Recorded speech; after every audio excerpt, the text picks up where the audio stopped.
Okay guys, tak ori tak kawan. Okay, kat depan saya ni saya nak buat review sikit lah pasal apa jaket LS2 yang baru ni, modern Bolton.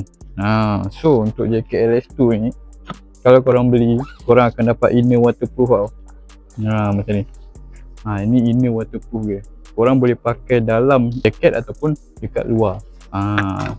So contoh kalau pakai dekat dalam macam biasa korang sarung inner dulu, lepas tu pakai jaket. Tapi benda tu ada customer kata panas. Sebab ni waterproof guys, so angin takkan masuk. Tu memang panas sikit lah. So cara kedua, korang sarung jaket, pakai jaket macam biasa.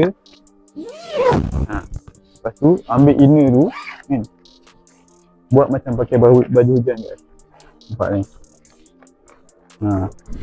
Dia inner dia ni memang ngam-ngam. Kalau korang ambil size S, inner dia pun size S. Dan saya pakai size M. Nampak? Perfecto guys. Tak jumpa.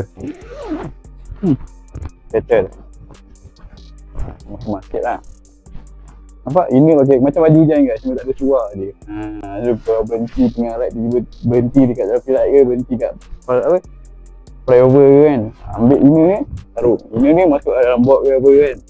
So kalau nak beli jaket LS2 Bolton ni, boleh kita ambil kuning, green grey, warna navy, satu lagi warna ni all black lah. Size paling besar 5XL gang. Tak muat 5XL, korang diet lagi.